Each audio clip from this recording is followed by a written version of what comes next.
মালিকে যেমন গোলাম হিসেবে গোলামকে বিক্রি করতে পারে, আমার উস্তাদ আমার ওইরকম বিক্রি করতে পারে। ওয়া ইনশা আতাকানি, আর মালিকে যেমন গোলামরা স্বাধীন করে দিতে পারে, আমিও লেখাপড়া শেষে আমার উস্তাদ আমার স্বাধীন করে দিতে পারে, বাবা যাও যা খুশি করে খাও।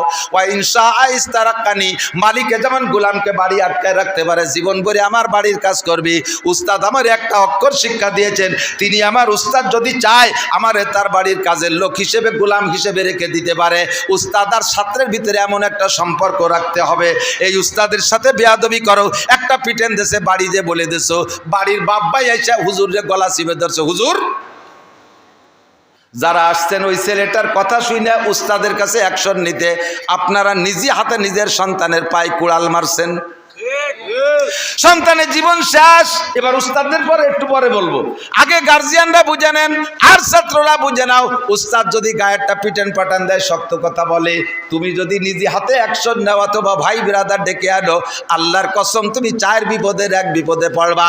একে একে ইলমা সে ফরা মুসাবাদ, 1 নম্বরে একদিক দিয়ে পড়বা আর একদিক দিয়ে ভুলে যাবা, একদিক দিয়ে পড়বা আর একদিক দিয়ে ভুলে যাবা, কিচ্ছু মনে রাখতে পারবা না।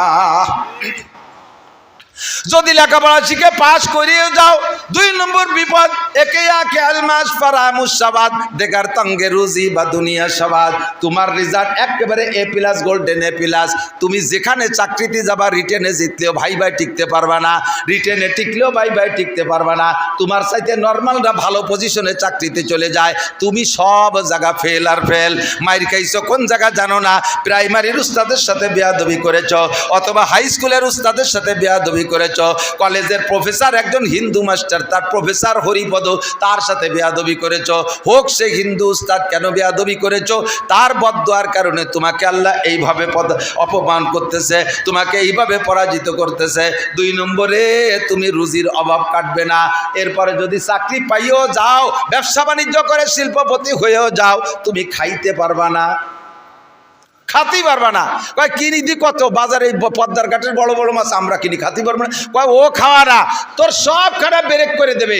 ডাক্তারে বলবে ইলিশ খাইতে পারবা না, শৈল খাতে পারবা না, কই খাতে পারবা না, জিয়াল মাছ খাতে পারবা না, চর্বিওয়ালা মাছ খাতে পারবা না, বড় কোনো মাছ খাবা না, খাসি গরু মুরগি খাতে পারবা না, আরে কোনো ডিম খাবা না, কলা খালি অর্ধেক খাবা, পুরো কলা খাতে পারবা না। সকালে খাবা একটু সাদা যাও, দুপুরে খাবা 100 টাকসালির ভাত, রাত্রি খাবা 1 খান রুটি, সব ব্রেক। মিষ্টি খাইছো জম্মের আর খাতে পারবা না, ও দোকানের সামনে দিয়ে আটলেও ডায়াবেটিস 28। ঘটো নাকি ইরুম্মাইর খালাম ক্যা, পিছনে হাত দিয়ে দেখো কোনো না কোনো উস্তাদের সাথে বেয়াদবি করেছ। দুম দেখার তঙ্গে রুজি বা দুনিয়া সবাদ। 2 নম্বরে বেয়াদবির কারণে রুজির অভাব আসে। সুয়ামাকে সাকসাস বেমিরাজ যাওয়া, হে যুবক সাবধান হইয়া যাও। বেয়াদবির 3 নম্বর ফলাফল হলো, উস্তাদের সাথে করো আর আব্বা মার সাথে করো, উস্তাদের সাথে করো আর আব্বা মার সাথে করো। বেয়াদবের 3 নম্বর বিচার হলো সুয়ামাকে সাকসাস বেমিরাজ যাওয়া। আল্লাহ পাক হায়াত কমাইয়া দেয়, আল্লাহ পাক হায়াত খাটো করে দেয়, হায়াত খাটো করে দেয়। নেতার ফালায় পড়ে বেয়াদবি করবা না যুবক, আসতেছে সামনে নির্বাচন, নেতার ফালায় পড়ে কোনো আলেমের সাথে বেয়াদবি করবা না। ওই নেতা তোমারে দুনিয়া বাঁচাইতে পারবে না। চোখের সামনে দেখলাম, চোখের সামনে দেখলাম কত নেতার পিছনে যাইয়া কত লাভ লাভাইছো তোমরা, এখন নেতারও খেতা নাই, কেউ কোনো খবর নাই, কেউ তোমারে বাঁচাইতে পারে নাই, সামনেও কেউ বাঁচাইতে পারবে না। তোমরা নেতার পালায় পড়ে কাহারোর সাথে বেয়াদবি করবে না। সুমাকে সাকসাস বেমিরাজ যাওয়া, বেয়াদবির ফলাফল তোমার হায়াত কমাই দেওয়া হবে। ওয়াকালে যেখানে সেখানে তুমি পড়ে মারা যাবা, কুত্তো মারার মতো পড়বা। 4 নম্বরটা সবচাইতে বড় বিপদ, উস্তাদের সাথে মা বাবার সাথে মুরব্বীদের সাথে বেয়াদবি করলে। 4র্থ নম্বর গজব হলো চহারাম বেঈমান আওয়াজ জাহা, মরণের সময় কলেমা নসিব হবে না। কাবা ঘরের মধ্যে যদি তোমার মরণ হয়, কলেমা নসিব হবে না। আরে তুমি যদি সবে কদর সবে বারাতেও মারা যাও, তাও তোমার কলেমা নসিব হবে না। আল্লাহু আকবার। আর যে ব্যক্তির মরার সময় কলেমা নসিব হবে না, ওই লোকটার পরকাল শেষ। যে ব্যক্তির মরার সময় কলেমা নসিব হবে, তার কপাল বড় ভাগ্য বা কপাল বড় ভালো, সে বড় ভাগ্যবান। আল্লাহর নবী বলেন, মান কানা আখিরু কালামিহি লা ইলাহা ইল্লাল্লাহ ফাদাখালাল জান্নাহ। যেই লোকটার জীবনের শেষ কলেমা হবে লা ইলাহা ইল্লাল্লাহ, ওই লোকটা যেন জান্নাতে চলিয়াই গেল। কন্যা সুবহানাল্লাহ। কষ্ট হচ্ছে, বাজে কথা করছি নাকি আমি তো টের পাচ্ছি। যুবকরা এরকম আছে না, আমি মাদ্রাসায় আসি, আমাকে মাদ্রাসা মোটামুটি একটু ভালো আছে, জন মাহফিলি ঢুকি কোনো এলাকায় মাদ্রাসার ছাত্রদের মুসাফার সালাম আর আমার অন্য ভাইদের মুসাফার সালাম শোনা, তোমাদের ক্রিটিসাইজ করতেছি না, শিখার জন্য বলতেছি, সিস্টেম শিখার জন্য।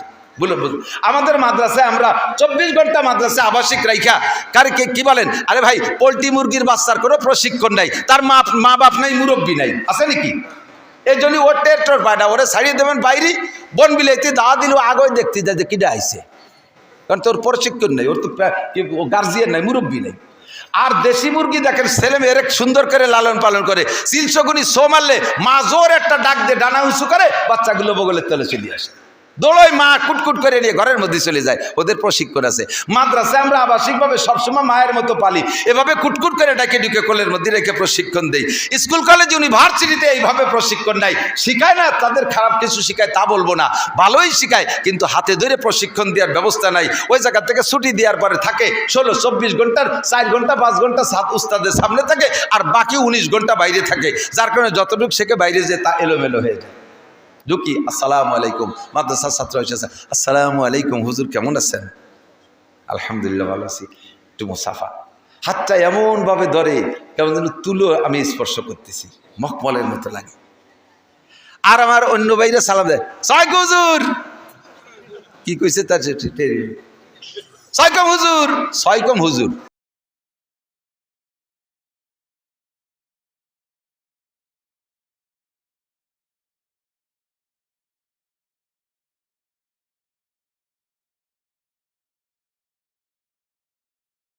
আমার নরম হাত মল করে উঠছে। আদব শিক্ষার অভাব আছে, আদবের অভাব আছে, প্রশিক্ষণ নেন, সালাম শেখেন, কথাবার্তা বলা শেখেন। আসসালামু আলাইকুম রহমতুল্লাহ, হযরত কেমন আছেন, কি খেদমত করতে পারি, কোত্থেকে এসেছেন?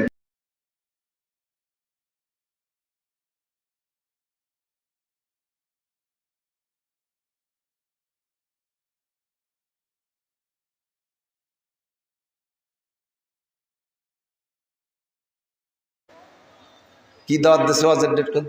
12 তারিখে একটা ডেট খালি আছে, প্রত্যেক মাসে একবার 12 তারিখ আছে না? কোন বছর, কোন মাস, কোন জায়গা, কি ডাক, কিচ্ছু ডাকে, হুজুর 12 তারিখে একটা ডেট খালি আছে। আমি বললাম যে আছে, কয়টা লিয়ে তুইন।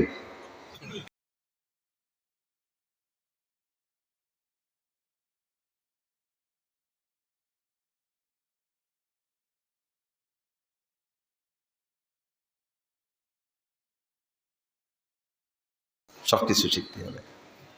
আল্লাহু আকবার। তো কি বলতে যে অনেক দূর সরে চলে আসছি, আদব বড় দামি জিনিস, আদব বড় দামি জিনিস। কথা বলেন মুরব্বীদের সাথে।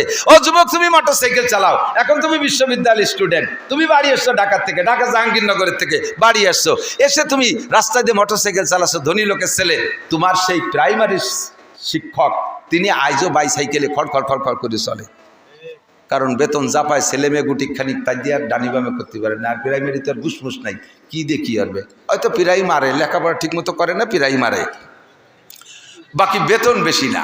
তো ওই টাকায় দিয়ে কতগুলো ছেলে মেয়ে নিয়ে চলি আর তেমন কিছু করতে পারে না। তুমি মোটর সাইকেল নিয়ে এসে স্যারের কাছ দিয়ে যখন যাবা, দুইটা পদ্ধতি তুমি অবলম্বন করতে পারো, একটা হবে আদব আর একটা হবে বেআদব। তুমি কাছে যাইয়ে স্লো করে ব্রেক এক করে টোটাল নিউ ইঞ্জিনটা অফ করে দিয়ে স্টার্ট করে স্যারের কাছে, আসসালামু আলাইকুম স্যার কেমন আছেন? ওয়ালাইকুম আসসালাম, তুমি চিনতেছে না? স্যার আমার নাম তো আব্দুর রহমান, আমি আপনার প্রাইমারির ছাত্র। কোন আব্দুর রহমান? কয় আমার আব্বার নাম আব্দুল খালেক, আমার দাদার নাম আব্দুল কাদের, ওই যে মুস্কুন্নি বাড়ি। ও তুই এত বড় হলি কবে? স্যার আমি এখন বিশ্ববিদ্যালয়ে পড়ি, আমি প্রত্যেক ক্লাসেই ফার্স্ট ক্লাস ফার্স্ট। স্যার আমি তো একটু আব্বার জন্যে ভাঙ্গা ওষুধ আনতে যাবো, একটু আমি কি যাবো স্যার? আপনি কোথায় যাবেন স্যার? আমি কি একটু আগায় দেবো স্যার? এ বললে স্যার তোমার মোটর সাইকেল উঠবে না, স্যার তোমার অনুমতি দেবে, ফাঁকে তোমার এই বিনয় ভদ্রতা দেখে বলবে হ্যাঁ ঠিক, তোর আব্বা এরকম ভদ্র, আমি শুনছি তোর দাদা এরকম ভালো ছিল, গোষ্ঠী শুদ্ধ কুষ্টিপাত বয়ান শুরু করে দিয়েছে। আল্লাহ তুমি আব্দুর রহমান রে বাংলাদেশের শ্রেষ্ঠ অফিসার বানাইও, সবচেয়ে বড় অফিসার বানাইও, একজাক্ট দোয়া দিয়ে দিয়েছে, এই দোয়া নিয়ে যে জায়গা যাবা সেই জায়গায় তুমি চাকরি পাবা। আর ওই জায়গা দিয়ে যাওয়ার সময় যদি তুমি স্যারের পাশে যাই মোটর সাইকেলে আর জোরে একটা মোড় দিয়ে একটা ভেসকি বলো, স্যার আইজো ভাই সাইকেলে আসো আমি যাই, স্যার কয় যা দেই কদ্দূর জাতি পারিস, একেটারে ভাঙ্গার মোড়ে যে যখন গোল চক্কর ঘুরতে গেছে আর চক্করের মধ্যে পড়ে গেছে, জায়গায় ডুলি গেছে। সারের কলিজার থেকে একটা হাই সারছে, কারে ভোড়াইছি, কথা কন না। শায়াদ বনিয়া দমে খাকে জাদ, নম্রতা শেখো, ভদ্রতা শেখো। নম্র ভদ্রতার অনেক দাম।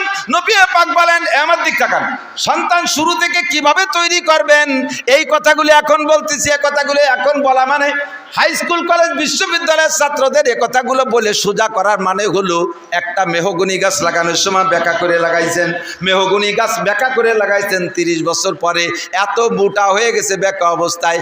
এখন এই বেঁকা গাছকে সোজা করতে মুস্কুন্নি সবাই কাশি বান্ধে টানেন।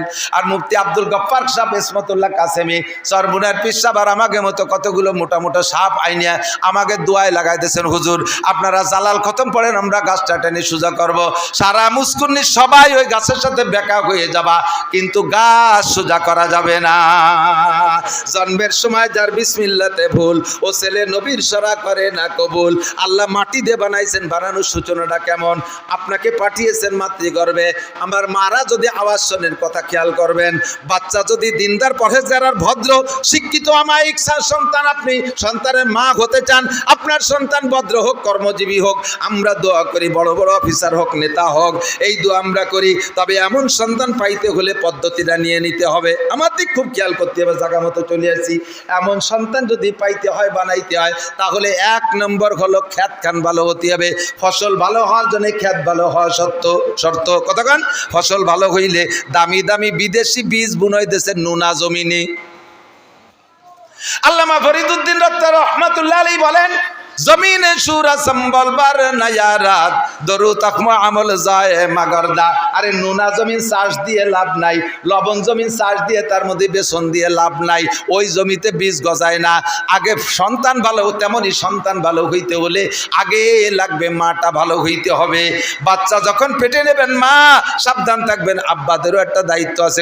খুব আমি জায়গা মতো চলে আসছে, আমার দিক তাকান, ভুল করবা না। বুড়োরা যারা ভুল করছে, যুবকরা তোমরা যারা বিশেষ করে বিয়ে করো না, অথবা নতুন বিয়ে করছো, সামনে আরো সন্তান নেওয়ার সম্ভাবনা আছে, নিয়ত আছে, তোমরা খেয়াল করবা দোস্ত। এদিক তাকাও, আব্বা যেমন হয়, আব্বার স্বভাব যেমন হয়, সন্তানের স্বভাবও তার ভিতরে প্রকার সারায়াত করে, তার ভিতরে ঢোকে। আব্বার মেজাজ যেদিন যেমন হবে, ওই মেজাজের সাথে যদি স্বামী স্ত্রী মিলন হয়, সন্তানও সেই মেজাজের হয়। আপনি রাতভর আগান বাগান দিয়ে টোটো হইয়া শিয়ালের মুতকুত্তর পেশাব সারা গায়ে মাখাইছে, অজু গোসল কিচ্ছু নাই, পয় পরিষ্কার নাই, যাই এই স্ত্রীর সাথে রাত যাপন করছেন।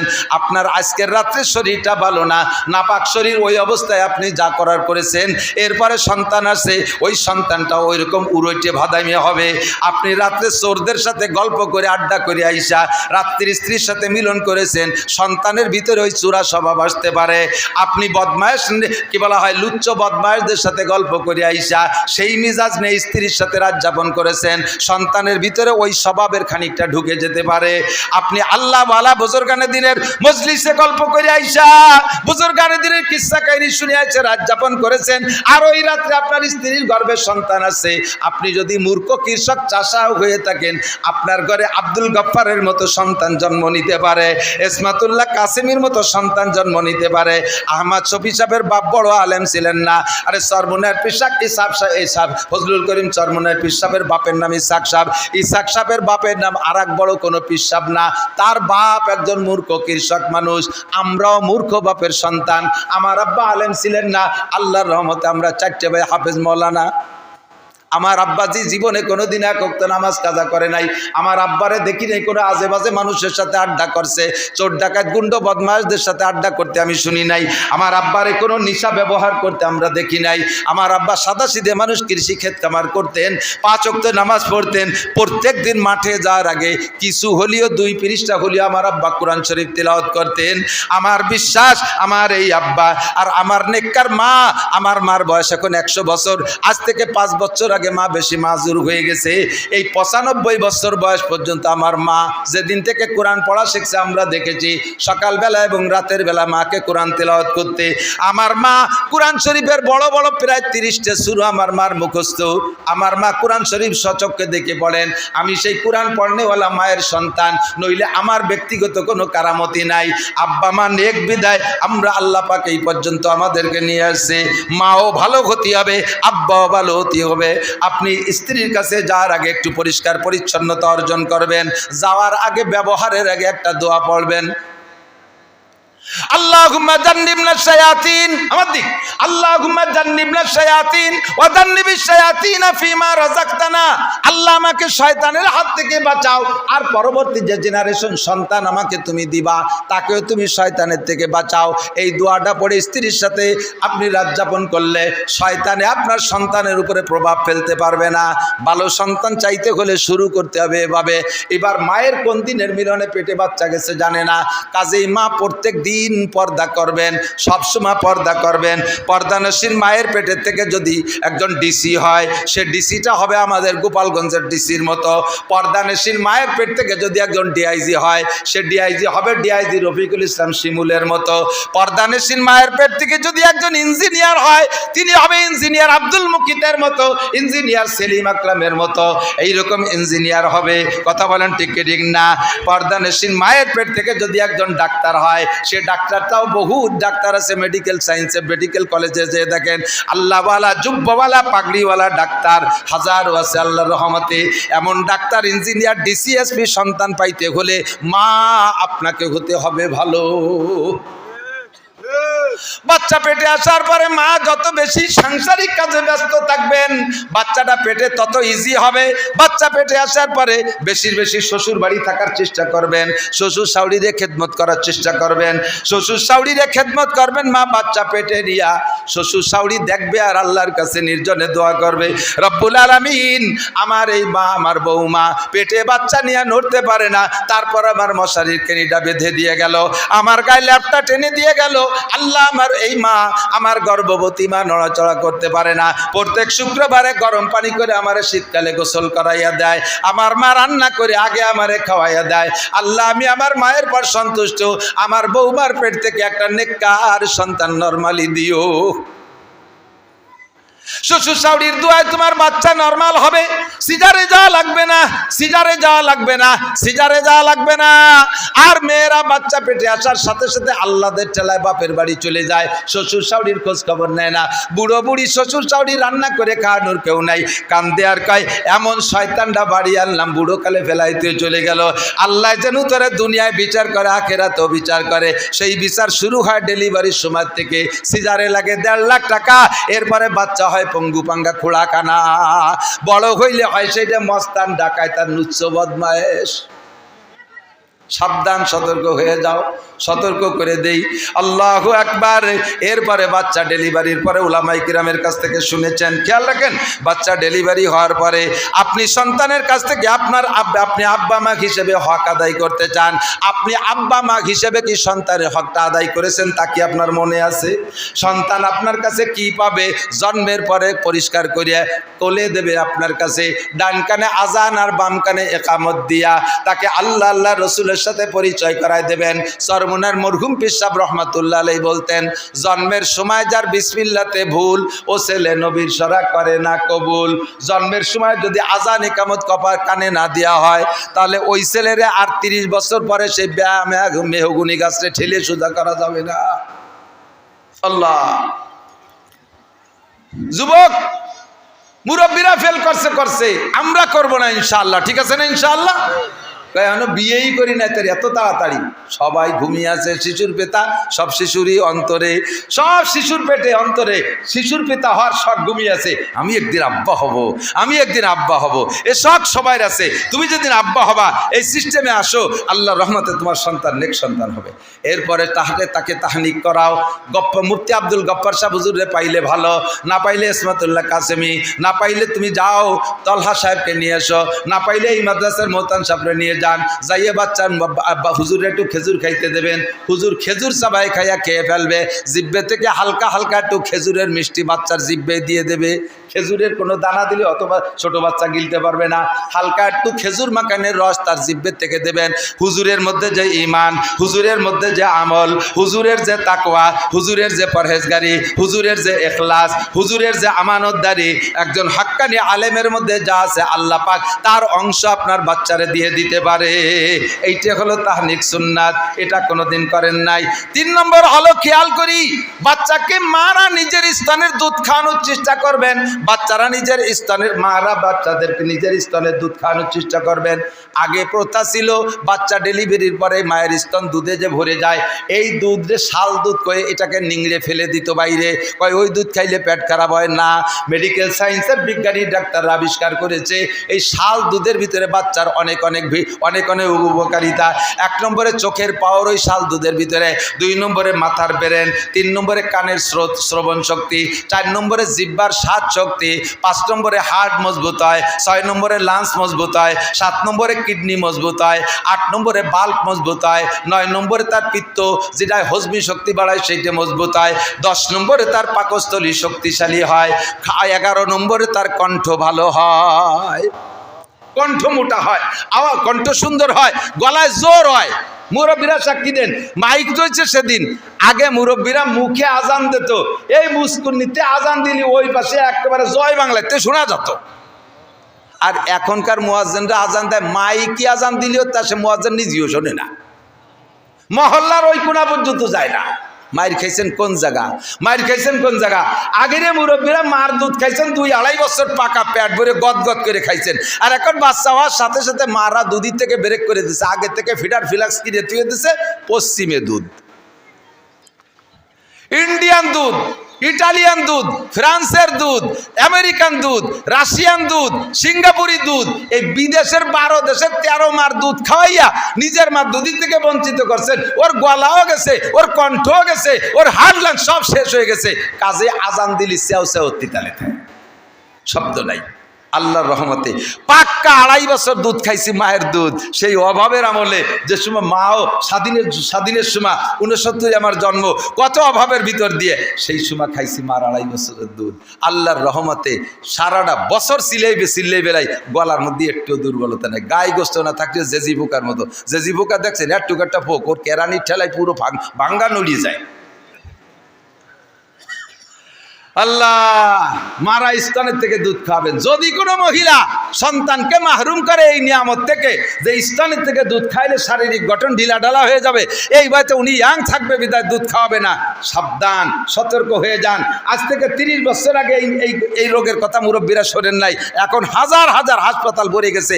ব্রেস্ট ক্যান্সার, স্তন পচন, ওই দুধ খাওয়ায় না, ও দুধ আলো গাঢ়, ওইটা কিছুদিন পর পয়সা পুজ হয়ে যায়, ভিতরে যায়, তারপরে বড় ফুলা রূপ ধারণ করে, আস্তে আস্তে ওটা ক্যান্সার হয়ে যায়। তুমি যে স্তনকে ঠিক রাখার জন্য বাচ্চাকে নিয়ামত থেকে বঞ্চিত রেখেছো, আল্লাহ কয় তোর স্তনই থাকবে না, তোর স্তন অপারেশন করে ফেলে দিতে হবে, তুই আমার মেহমানকে মাহরুম করেছিস নিয়ামত থেকে। দুধ খাওয়াবেন, আপনার দুধ খাওয়াবেন, আপনার সাথে সম্পর্ক হবে। আপনার দুধ খাওয়াবেন না, পশ্চিমেকে দুধ খাওয়াবেন, ওকে দিকে টান হয়ে যাবে। মুসলমানের বাচ্চা খ্রিস্টান মার্কা, কারণ কে? খ্রিস্টানকে দুধ খাইছে। জন্মের সময় যদি আজান দিতেন তাহলে আল্লাহ রসুলের সাথে সম্পর্ক হতো। আমরা ওয়াজ করতে আসলে জিম ধরে, এই যে আপনারা যেমন বসে আছেন যুবকরা, আজকে খুব ভালো লাগছে, বুড়ো গেছে যুবকরা বেশি, তোমাদের জন্য আমি আন্তরিক দোয়া করি, আল্লাহ তোমাদেরকে উচ্চ শিক্ষায় শিক্ষিত করুক, কর্মজীবন উজ্জ্বল করে দিক, দিনদার ইমানদার বানায় দিক, নেক সন্তানের আব্বা বানায় দিক। জোরে বলেন আমিন। দেশের যোগ্য নেতৃত্ব দেওয়ার তৌফিক দান করে বলেন আমিন। খুব খুশি হয়ে গেছি যুবকদের বসা দেখে, শিখে নাও দোস্ত। জন্মের সময় যদি আজান দেন তাহলে এই হয়, আর জন্মের সময় যদি আজান, হাসপাতালে যদি জন্ম হয়, এর কপাল কি যে কব। কিসেন বেচা দিন মজুর কামলা, সেও বাচ্চারে ডেলিভারি নর্মাল করাবে না, এই জন্য আগের থেকে পয়সা গোছানো শুরু করে সিজার করাবে। কি জন্য করাবে তা আমি জানি না, সিজার করাবে। সিজার যে জায়গা করাইছে, সিজার যেই হাসপাতালে করাইলো, ওই হাসপাতালে কোনো পিসাব নাই, কোনো হুজুর নাই। হতে পারে নার্সরা হিন্দু খ্রিস্টান হতে পারে, কথা বলেন, আছে না নাই হিন্দু খ্রিস্টান। তা আজানের পরিবর্তে কানের মধ্যে যদি উলুধ্বনি দিয়ে দেয় কোনো হিন্দু মহিলা, হিন্দুরা আবার যদি বাচ্চা কাচ্চা খুব সুন্দর হয়, ওরা দেখে আশ্চর্য হয়ে ভগবান ভগবান কইয়া মুখের মধ্যে আঙ্গুল দিয়ে উলু উলু শুরু হয়ে যায়। আমার খুব সন্দেহ হচ্ছে ইদানিং এই বাচ্চাদেরকে হাসপাতালে নিয়ে একটা ইস্কন এক বেকায়দা আইছে। ইদানিং এসে ইস্কন নাম শুনছেন না? জানেন না অনেকে, ইস্কন জানেন না, মুরব্বীরা শোনেন।